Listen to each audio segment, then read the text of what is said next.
His hands, permanently stained with the ghosts of oil and grease, had built a life of quiet stability. They had also built his wife's dream, or rather, his mother-in-law's dream, which his wife Simone had adopted as her own. For 3 straight years, every overtime hour, every skipped vacation, every dollar scraped from his $64,000 salary went into Loretta's Sweet Mornings, a boutique bakery in the heart of Richmond's fashionable Carytown. He'd poured a total of $120,000, his entire inheritance from his mother, into the venture. He was the 60% majority owner on the LLC paperwork, a fact that seemed more like a formality than a reality. The devastating moment came on a Tuesday at 4:15 p.m. He had stopped by the bakery on his way home from the diesel yard on South Side, a rare treat for himself. He wanted one of their $6 brown butter chocolate chip cookies, still warm. He wore his work clothes, a pair of dark blue Dickies coveralls that cost him $49.99 and smelled faintly of engine exhaust.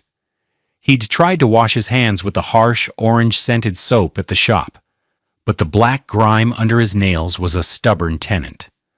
Loretta, his mother-in-law, stood behind the gleaming white quartz countertop, a $7,000 installation he'd paid for.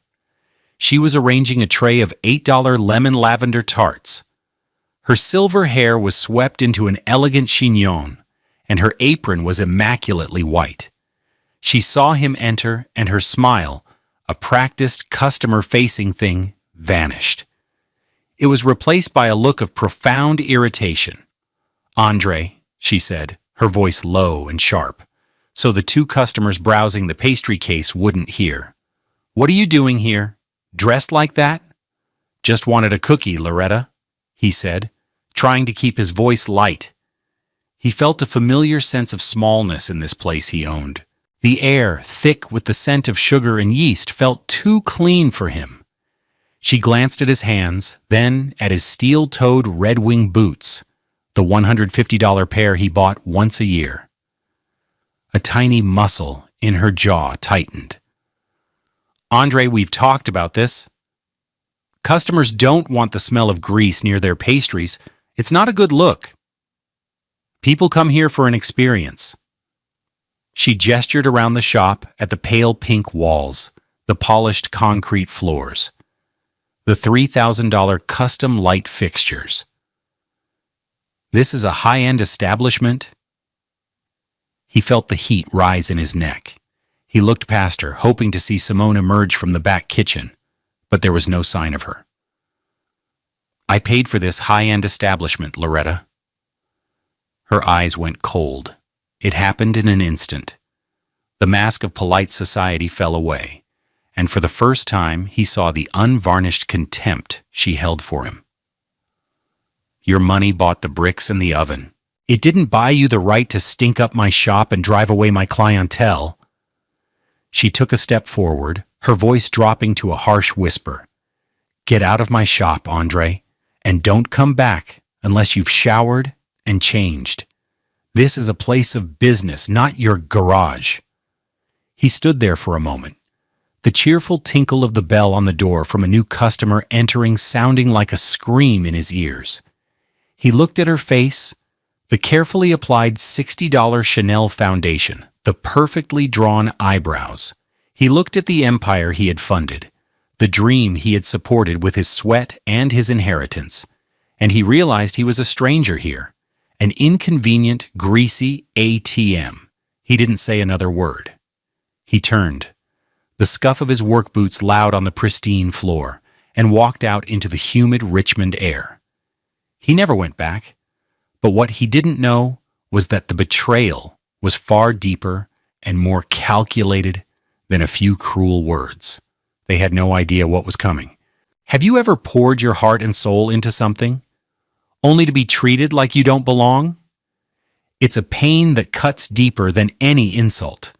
Let us know in the comments if you've ever felt underestimated, and stick with us to see how Andre gets the last word. The facade of their domestic life had been built with the same meticulous care as the bakery. Their two-bedroom condo on Oakmont Drive, with its $2,800 monthly mortgage payment, was a testament to Simone's taste and Andre's labor. She had picked out the $3,500 gray sectional sofa from Crate and Barrel, the $1,200 West Elm coffee table, and the abstract art prints that cost $400 each. He had assembled all of it, his large, calloused hands carefully following the cryptic diagrams, making sure every screw was perfectly tight. Their life operated on a simple financial principle. His salary covered their life, and her future profits covered her dreams. When the bakery was just a concept scribbled in a $40 moleskin notebook, the dream had felt like a shared one. They would sit at their $800 dining table after Andre got home from a 10-hour shift. He'd be eating a simple dinner of chicken and rice he'd made, while she would show him pictures on her $1,100 MacBook Air. "Look at this flooring, baby," Simone would say, her deep brown skin luminous under the warm light of the pendant lamp. "Polished concrete, it's so chic. It's only $12 a square foot." He'd nod, trying to do the math in his head. The space they were looking at in Carytown was 1,500 square feet. That was $18,000 just for the floor. "Looks nice, honey. And the oven. Mama says we have to get a Blodgett. It's the best. The convection system ensures an even bake every single time." The price tag for the commercial convection oven was $18,000, another check from his inheritance account. He had inherited $150,000 when his mother passed, and he'd earmarked it for a down payment on a small house with a yard. But Simone's dream was so vibrant, so detailed. He wanted to give her that. He remembered the day he wrote the first big check. It was for $60,000, half of the initial startup capital. He signed it at their dining table. His pen was a free one from the auto parts store. Her hand rested on his, her nails perfectly manicured, a $50 gel polish shimmering. "This is it, Andre. This is the beginning of our empire," she'd whispered, her voice thick with emotion. He'd felt a surge of pride. He, Andre, the mechanic, was building an empire for his beautiful, ambitious wife. The sacrifices were all on his end, but he told himself it was temporary. He sold his beloved 1998 Ford F-150, a truck he'd babied for a decade, for $7,500 to help cover the unexpected costs of the plumbing installation at the bakery. He started driving his father's old 2012 Toyota Camry, a car with 187,000 miles on it and a persistent rattle in the dashboard. He packed his own lunch every day, sandwiches and a bag of chips, saving the $15 he might have spent at the diner near the yard. That was $75 a week, $300 a month, $3,600 a year that could go toward a new mixer or a point-of-sale system for the bakery. Simone's sacrifices were harder to see. She quit her job as a marketing assistant, where she made $48,000 a year, to focus on the bakery full-time, but her lifestyle didn't change. If anything, it became more expensive. She needed a new wardrobe for her role as a Carytown business owner. There was a $2,400 Burberry dress for the Chamber of Commerce meet and greet, an $800 pair of Stuart Weitzman boots for a magazine interview, a $900 Tory Burch handbag because image is everything, Andre. He never questioned it. He just picked up another overtime shift, the diesel fumes clinging to his clothes as he worked late into the night, fixing the engines that kept the city running. He was the silent, greasy foundation upon which their beautiful, sugary life was built. He had no idea how weak that foundation truly was. The cruelty didn't start with the "get out of my shop" comment. That was just the moment the mask came off completely. The escalating betrayal had been a slow poison, administered in small daily doses that he had tried his best to ignore. It was in the casual condescension, the dismissive laughs, the subtle ways they reminded him that he was from a different world. It began with the name. He had naively suggested they call it A and S Suites, or something that reflected their partnership. Loretta had laughed, a short, sharp sound like breaking glass. They were sitting in her immaculate living room in her Windsor Farms home, a house worth at least $1.2 million. Oh, Andre, that's sweet. But it doesn't have the right pedigree. Loretta's sweet mornings sounds established. It sounds like old money. Simone had nodded in agreement, her eyes fixed on her mother with rapt admiration. Mama's right, babe. It's about branding. He had dropped it. He was a mechanic. What did he know about branding? Then came the photo shoot. A local Richmond lifestyle magazine was doing a feature on new businesses. It was a huge opportunity. Andre took the day off work, forfeiting $256 in wages, and bought a new shirt, a crisp button-down from Banana Republic that cost $89. He felt proud, standing in the finished bakery, the smell of fresh paint and possibility in the air. The photographer, a wiry man with glasses, was setting up his lights. Loretta and Simone arrived together, looking like they'd stepped out of a catalog. Loretta was in an $8,700 Armani suit, and Simone wore a silk blouse that probably cost more than his entire outfit. They greeted the magazine editor and the photographer with bright, charming smiles. Andre stood off to the side, waiting to be called over. Loretta did a final check of her makeup in a small, compact mirror. She glanced over at Andre, and her smile faltered. She walked over to him, her heels clicking on the concrete floor. "Andre, darling," she began, her voice a syrupy whisper.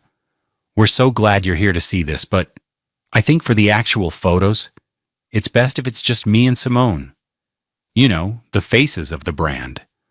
I'm the majority owner," he said, his voice quiet. "And we are so grateful for your investment," she said, patting his arm. It was a gesture one might use on a child or a pet. But this is about marketing. It's the mother-daughter story. It's clean. It's relatable to our target demographic. A man in the picture? It just complicates the narrative. He looked at Simone for support, but she wouldn't meet his eyes. She was busy talking to the editor, laughing at something he'd said. She was already living in the world the magazine was selling, a world where he didn't fit. He felt a profound and chilling humiliation. He mumbled something about needing to get back to the shop and left before they could even notice he was gone. He saw the article a month later. The photo was beautiful. Simone and Loretta, their radiant, glowing skin looking perfect under the studio lights, stood arm in arm, presented as the sole creators of this family dream. His name wasn't mentioned once. The most painful moment, the one that replayed in his mind for months, happened 3 weeks before Loretta kicked him out of the shop. His father had been sick. His kidneys were failing. A slow, grueling decline. Andre spent most of his weekends at the hospital, sitting by his father's bed, reading to him, or just holding his hand. One Sunday, he was particularly exhausted. His father had had a bad night. Andre had been at the hospital since 6 a.m. He called Simone around noon. "Hey, honey, I'm really drained. Dad's not doing great. I don't think I'll be home until late." Her sigh was audible over the phone. "Andre, you can't spend every waking moment there. You have a life. We have a life." "He's my father, Simone." "I know, but Mama and I are getting swamped at the bakery. The brunch rush is insane. We could really use an extra pair of hands, even just to run boxes to the front or wash some pans." He was stunned into silence. He was sitting in a cold, sterile hospital room, watching his father's chest rise and fall with shallow breaths, the beep of the heart monitor a constant grim metronome. And she was asking him to wash pans. "I can't, Simone. I need to be here." "Fine," she said, Her voice clipped and cold. "But don't be surprised if we hire someone. We can't rely on you. It's just, you seem so disconnected from what we're trying to build. This bakery is our future, and you're always somewhere else, covered in grease or sitting in that dreary hospital." The line went dead. He stared at his phone, a cheap $200 Samsung that was 2 generations old. He looked at his hands, which had paid for her $1,100 iPhone. He looked at his father, the man who had taught him how to be reliable, how to work hard, how to provide. The cruelty of her words settled in his bones, a deep, unshakable cold. She didn't see his sacrifice or his grief. She only saw an asset that wasn't performing to her expectations. He had no idea that on that very day, as he sat by his dying father's bed, she was performing the ultimate act of betrayal, signing his name, his future, and his trust away with the flick of her wrist. The poison had done its work. The foundation was about to crumble. The discovery happened on a Saturday morning, at 9:32 a.m., 6 weeks after Loretta had ordered him out of the shop. The sky was a brilliant, cloudless blue, one of those perfect Virginia autumn days. Andre hadn't spoken to Simone about what happened. A cold, silent war had descended upon their condo. They moved around each other like ghosts, the unspoken words hanging heavy in the air. He knew the marriage was over, but he was still trying to figure out how to untangle his life from hers, how to salvage the $120,000 that represented his mother's legacy. He was driving his old Toyota Camry down Carey Street, heading to an auto parts store to pick up a specific fuel injector for a Kenworth T680 he was working on. It was a part that would cost him $450, but the job would pay him $1,200. He rarely drove through Carytown. It was her territory, a world of boutique shops and expensive brunch spots that made him feel like he was wearing the wrong clothes. But the GPS had rerouted him due to an accident on the expressway. As he approached the block where the bakery stood, he saw a crowd gathered on the sidewalk. Balloons, in the bakery's signature pale pink and gold, were tied to the lamp posts. He slowed the car, his heart beginning to pound a slow, heavy rhythm against his ribs. And then he saw it. Stretched across the front of the building was a massive vinyl banner. The text was in an elegant, looping script. It read, "Grand reopening under new sole ownership. Loretta and Simone Evans. Family owned since day one." The words didn't compute at first. Sole ownership. Family owned since day one. He was family. He was the owner. He pulled the car over to the curb, ignoring the honk from the driver behind him. He put the car in park and just stared. His mind raced, trying to make sense of it. Maybe it was a marketing mistake, a poorly worded banner. But the phrase sole ownership was a legal term. It was precise. It was a declaration. His hands started to tremble. He felt a wave of nausea roll through him. He fumbled for his phone and pulled up the Virginia State Corporation Commission website. His fingers felt thick and clumsy as he typed in Loretta's Sweet Mornings, LLC. He clicked on the business entity details. He scrolled down to the list of members. His breath caught in his throat. There were only 2 names listed: Loretta Evans, member; Simone Evans, member. His name, Andre Jackson, was gone. Beside his name, in the history log, it said, "Member resignation filed." The date of the filing was listed. It was a Sunday 7 weeks ago. He froze. That Sunday. He knew exactly where he had been on that Sunday.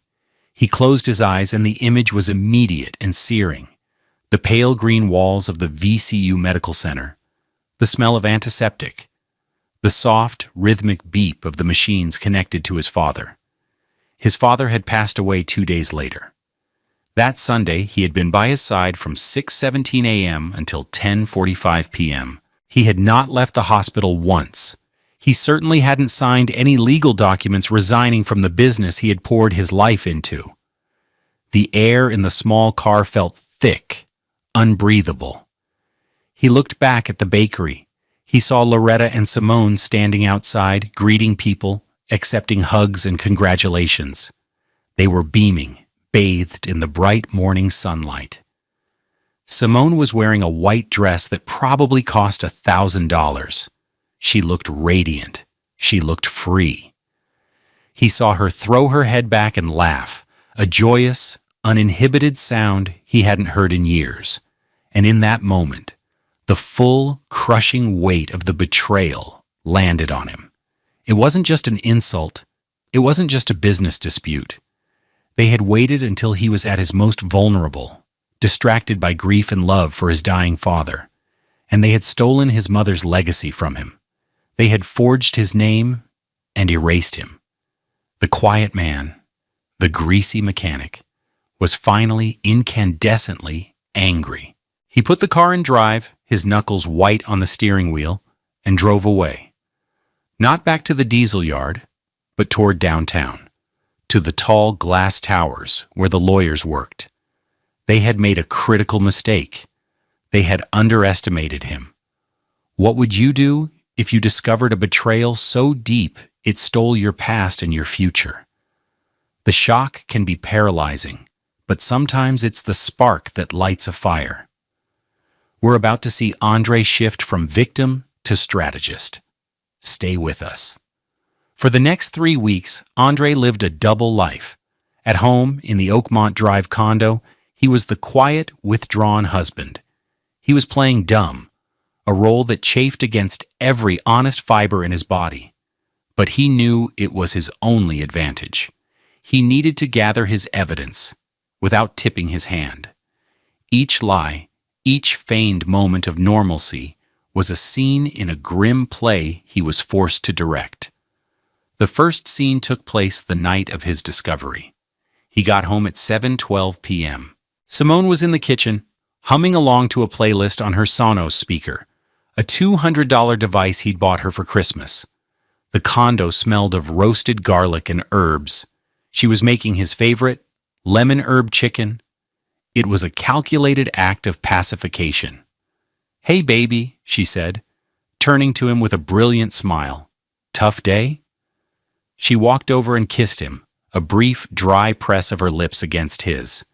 He had to fight every instinct to recoil. "The usual," he said, his voice a low monotone. "Big rig with a busted transmission. Long day."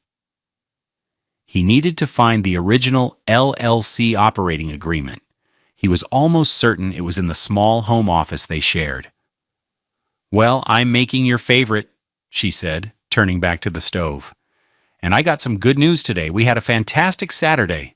The reopening was a huge success." He leaned against the doorframe, forcing a look of mild interest. "Reopening? I didn't know you were having one."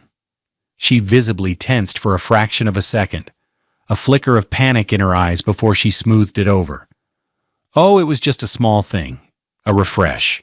New menu items, new branding. Mama's idea, you know how she is." A lie?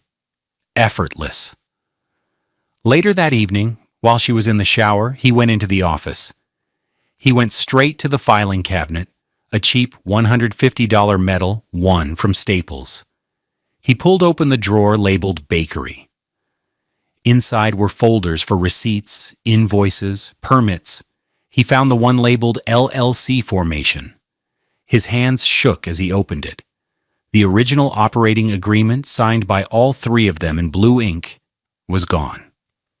In its place was a single sheet of paper. It was a copy of the member resignation form he had seen online, with a crude forgery of his signature at the bottom. The date was clearly visible. The date his father was dying. He took a photo of it with his phone, his heart hammering in his chest. The second scene happened 2 days later. He needed to get his hands on the original document. He approached Simone while she was on the couch, scrolling through Instagram on her phone. "Hey, honey," he said, sitting on the edge of the $1,200 coffee table. My accountant was asking me for some of our business paperwork for the taxes. He needs the original LLC agreement, the one we all signed at the start. Her head snapped up. Why? He's never needed that before. Her voice was sharp, suspicious. Something about a new IRS rule, he lied, the words tasting like ash. He just needs to see the original signatures. I looked in the filing cabinet and couldn't find it. Oh, it's probably at the shop, she said, a little too quickly. I'll grab it for you tomorrow. Great, thanks, he said, getting up to leave the room before she could see the cold fury in his eyes. She was lying, and they both knew it.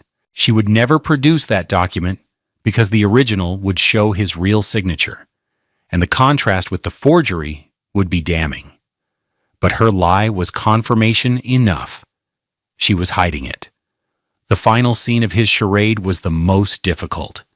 He needed a key piece of evidence, and he had to get it from the one place that held the most painful memories. He drove to the VCU Medical Center. He walked through the automatic doors, the familiar, sterile smell flooding his senses. He went to the administration office.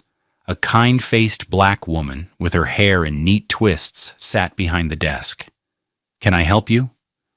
"Yes," Andre said, his voice thick. "My father, William Jackson, was a patient here. He passed away about 2 months ago." He gave her the dates. "I need a copy of the visitor sign-in log for his room for a specific date." He named the Sunday of the forgery. "It's for an insurance claim," he lied. She gave him a sympathetic look and typed into her computer. After a few minutes, she printed out a sheet of paper. "Here you go. I'm so sorry for your loss." He thanked her and walked out to his car. He sat there for a long time looking at the document. It was a simple bureaucratic log, but to him it was a sacred text. There, in the neat columns, was the proof. Andre Jackson, his own clear signature, time in 6:17 a.m., time out 10:45 p.m., an unbroken 16-and-a-half-hour vigil, an alibi written in grief and love. He carefully folded the paper and placed it in his glove compartment next to his father's old registration. The play was over. He had his evidence. Now it was time to plan the final act. The lawyer's office was on the 22nd floor of a glass tower downtown, a world away from the grease and grit of the diesel yard. The firm, Harrison & Cole, had come highly recommended. Andre had put down a $5,000 retainer, nearly a month's salary, without hesitation. His attorney, a sharp, impeccably dressed black man named Marcus Thorne, listened to the entire story without interruption. His office overlooked the James River, the water glinting in the afternoon sun. Andre sat opposite him at a massive mahogany desk that probably cost more than his car. He had laid out his evidence in a neat row. The photo of the forged resignation letter, the printout of the SCC filing showing his removal, and his final, most powerful piece of evidence, the hospital visitor log, time-stamped and official. Marcus, who billed at $1,200 an hour, picked up the hospital log, his manicured fingers tracing Andre's signature. "This is it," he said, his voice calm and confident. "This is the anchor. An emotional alibi is one thing. A time-stamped third-party institutional record is another. This is irrefutable." He leaned back in his $4,000 Herman Miller chair. "So we have a clear case of fraudulent conveyance and forgery. They have falsified a legal document to illegally remove you as the majority member of an LLC in which you invested." He paused, looking at the bank statements Andre had provided. $120,000 of capital. Andre nodded, feeling a weight lift from his shoulders for the first time in weeks. "So what happens now?" "We have a few paths," Marcus explained. "We can sue them for damages, the return of your investment plus punitive damages. We can press criminal charges for the forgery, or we can do something faster and, in my opinion, more effective. We file a corrective certificate of organization with the State Corporation Commission, along with an affidavit from you and a certified copy of this hospital log. We state that the member resignation was filed fraudulently. The SCC will investigate, but with this evidence, they will likely reinstate you as the majority member immediately, pending a full review. So I'd be the owner again? Andre asked. You've always been the owner, Marcus corrected him gently. This just forces the state to recognize that fact again. Once the certificate is corrected, you can walk into that bakery and you are in control. You can liquidate the assets, you can fire the staff, you can close the doors. As the 60% owner, the business decisions are yours to make. The thought was dizzying. Power. He hadn't thought about power. He had only thought about justice. What about the money? Andre asked. The $120,000? That's phase 2, Marcus said, a predatory glint in his eye. Once you are reestablished as the controlling member, you have access to all the business's financial records. We will conduct a full audit. I suspect we'll find that your wife and mother-in-law have been paying themselves exorbitant salaries, using company funds for personal expenses. That's called piercing the corporate veil, and it will allow us to go after their personal assets to recoup your investment and any misappropriated funds. Andre sat in silence, processing the information. The plan was methodical, legal, and devastating. It wasn't a loud, angry confrontation. It was a quiet, systematic dismantling of their entire world, built on the foundation of their own lies. I want to do that, Andre said, his voice firm. The corrective certificate. When can we file? My paralegal is drafting the affidavit as we speak, Marcus said, gesturing to an inter-office phone. It will be filed electronically this afternoon. The state usually takes 48 to 72 business hours to process. By Friday, you should be officially reinstated. They won't even know what's happened until it's done. Andre stood up and shook Marcus's hand. The lawyer's grip was firm. One more piece of advice, Mr. Jackson, Marcus said, his expression serious. When you go back into that shop, do not engage in a screaming match. Do not get emotional. Just present the facts. Your power is in your calm. Let them be the ones to fall apart. Andre nodded.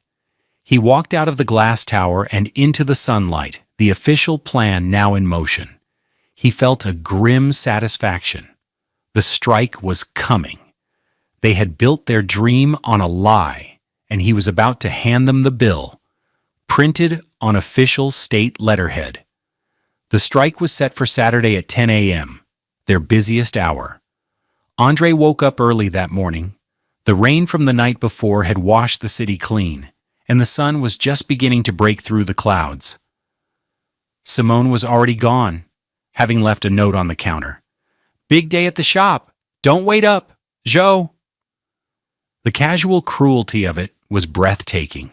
Andre didn't wear his usual work clothes. He put on the $89 shirt he'd bought for the photo shoot he was excluded from. He wore a pair of dark gray slacks and his best shoes. He even put on the $89 Timex watch his father had given him for his 30th birthday. He looked in the mirror. He didn't see a grease monkey. He saw a man who had been pushed too far.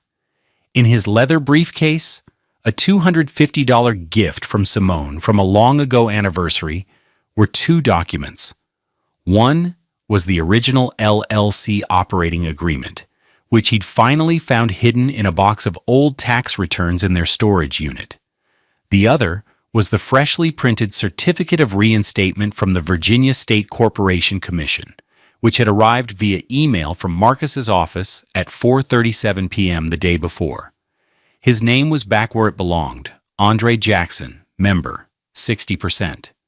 He drove to Carytown. He didn't feel nervous.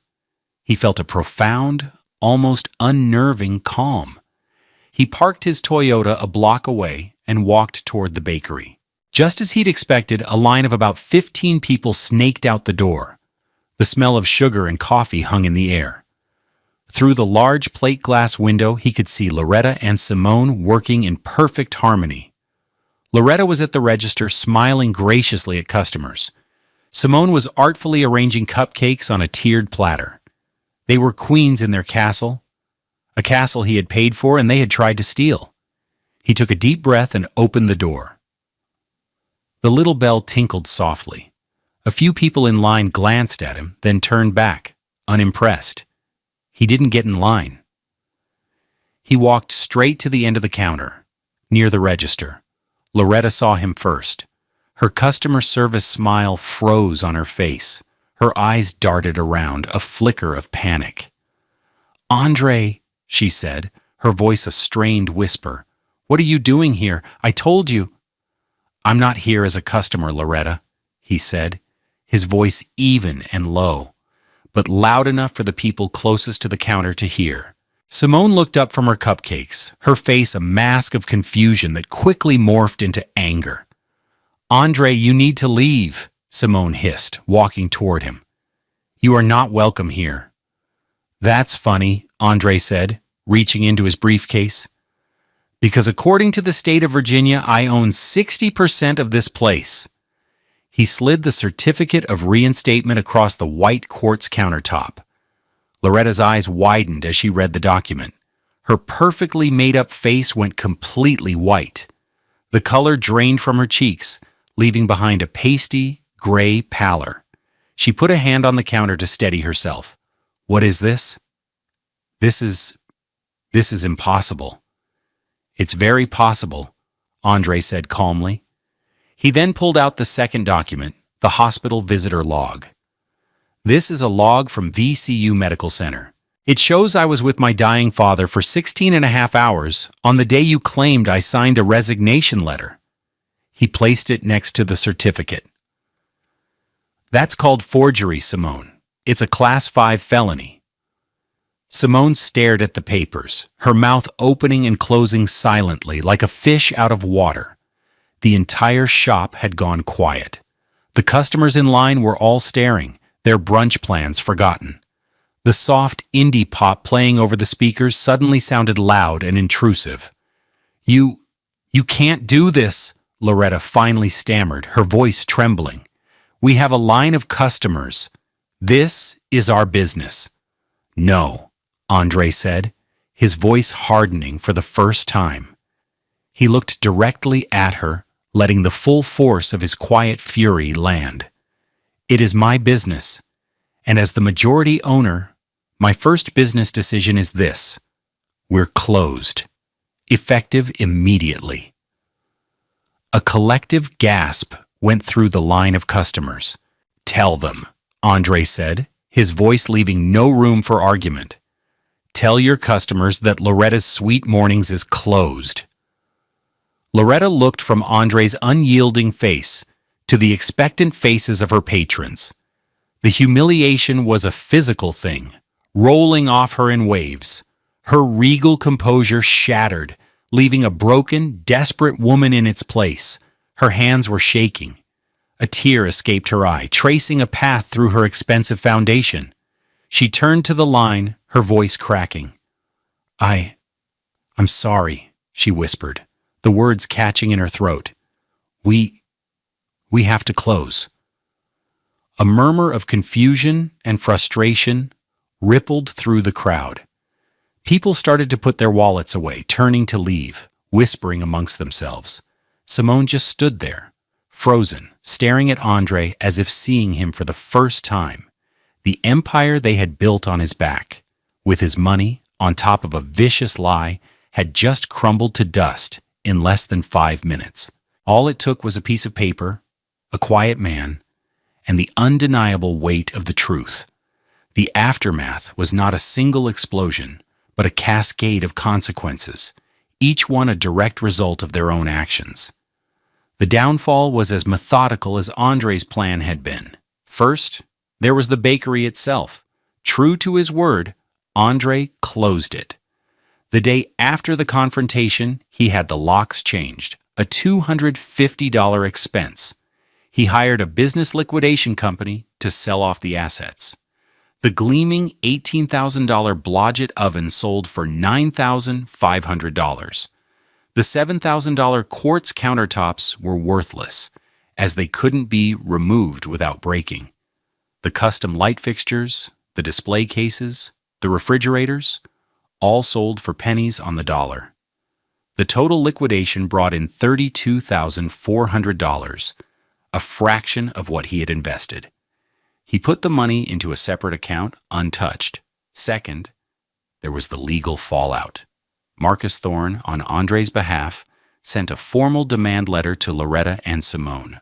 It detailed the fraud and the forgery and laid out the financial audit results. As Marcus had predicted, the books were a disaster. Simone had been paying herself a salary of $8,000 a month, nearly $100,000 a year, from a business that had yet to turn a profit. Loretta had been using the business debit card for personal expenses, $400 dinners at Le Maire, $1,200 shopping sprees at Nordstrom, even her $200 monthly membership at a luxury spa.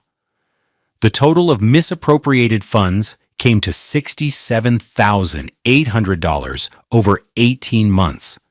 The demand was simple: repay the $67,800 in stolen funds plus the remaining $87,600 of Andre's initial investment for a total of $155,400, or face a civil lawsuit and a criminal referral to the Commonwealth's attorney for the felony forgery. Third came the financial ruin for Loretta. She had co-signed the $4,500 a month lease for the Carytown storefront. With the business dissolved, with the business, she was personally liable for the remainder of the 5-year term. The landlord demanded a lease break fee of 6 months' rent, a sum of $27,000. To pay that, and to contribute to the settlement with Andre, Loretta had to take out a second mortgage on her Windsor Farms home, pulling out all of her available equity and putting her comfortable retirement in jeopardy. Her social standing, built on an image of effortless success, was shattered. The story of the public humiliation at the bakery spread like wildfire through the Richmond elite. Her phone stopped ringing. Fourth was the complete collapse of Simone's life. Without the bakery's fraudulent salary, she had no income. The beautiful life she had curated was a house of cards. She couldn't afford her half of their $2,800 mortgage. She couldn't afford the payments on her white BMW 3 Series, a $43,000 car she had bought 6 months prior. Andre filed for divorce, citing fraud and adultery. He had discovered she was having an affair with the supplier who sold them their gourmet chocolate. Their condo, which was in both their names, had to be sold. After the mortgage was paid off, the small amount of equity was split. Simone walked away with just $14,000. She had to sell her BMW at a loss and move into a small one-bedroom apartment in a less fashionable part of town, one that cost $1,300 a month. Her Tory Burch handbags and Burberry dresses seemed ridiculous in her new, cramped life. Andre received a cashier's check from Loretta and Simone's lawyer for the full $155,400. It didn't feel like a victory. It felt like a reimbursement. The true cost, his trust, his years of sacrifice, his mother's legacy being tainted, could never be repaid.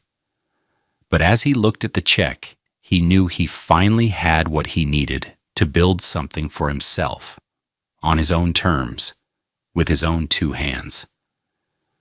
The consequences for them were not his creation. They were simply the harvest of the seeds they had sown. A year and a half later, the rain was coming down in sheets, drumming a steady rhythm on the metal roof of the new garage. It was 8 p.m. on a Tuesday, and Andre was finishing up work on a Peterbilt's engine. The air smelled of rain, wet asphalt, and diesel. The smell he had once been taught to be ashamed of, but which he now recognized as the scent of his own success. The epilogue of his old life had been written. The divorce was finalized. Simone had sent him a long, rambling letter 6 months after the settlement, full of apologies and excuses. He read it once and threw it away. Forgiveness, he realized, wasn't about letting her off the hook. It was about letting go of the weight for his own peace. He forgave her, but he would never forget. He wished her no ill will, but he had no space for her in his new life. His new life was taking shape right here, in this space that was once the source of his humiliation. After closing the bakery, he was still on the hook for the lease. But instead of breaking it, he'd had an idea.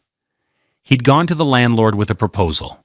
He would personally guarantee the lease for the next 10 years if he was allowed to convert the paved rear parking lot and the back half of the building into a commercial garage.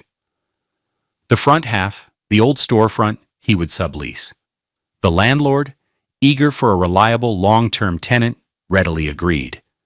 So in a turn of beautiful, quiet irony, Jackson Diesel Repair was born in the back of what used to be Loretta's Sweet Mornings. The large paved lot that was once reserved for patrons seeking overpriced croissants was now the perfect spot for an overnight diesel bay. He had invested the settlement money into his own business, buying a state-of-the-art diagnostic machine for $25,000 and 2 heavy-duty truck lifts for $15,000 each. He was his own boss. His clients were long-haul truckers, local delivery companies, the hard-working people who kept the country moving. They didn't care about the grease under his nails. They cared that he was honest, fair, and the best damn diesel mechanic in Richmond. His income had tripled. He was on track to make over $200,000 his first year. And the storefront? He had leased it back to Loretta, not out of pity, but as a final, quiet act of justice. She was no longer the owner. She was his tenant. She had to start a new, much humbler bakery, this time with her own money and a mountain of debt. Every month she wrote a rent check for $4,500, payable to him. Sometimes when he was working late in his bay, he could smell the faint scent of sugar mixing with the smell of diesel, a strange reminder of how intertwined their lives had become, and how he had finally, decisively, taken control. He wiped his hands on a rag, the gesture familiar and comforting. He looked around his garage. It wasn't chic or fancy. It was real. It was built on truth and hard work. He had learned a hard lesson. True wealth isn't about quartz countertops or designer clothes. It's not about the image you project. True wealth is about character. It's about building something honest and having the strength to stand up for yourself, not with a shout, but with the quiet finality of a signed certificate. It's about knowing that the same hands that can be dismissed as dirty are the very hands that can build a new life from the ashes of betrayal. The real value in a person isn't in the clean, polished facade they show the world, but in the strength and integrity of the foundation underneath. Sometimes you have to let the old structure crumble to build something stronger and more true in its place. Thank you for joining us on this journey with Andre. If his story of quiet strength and earned justice resonated with you, please consider liking this video and subscribing to Love Beyond Pride for more stories about overcoming betrayal and finding true self-worth.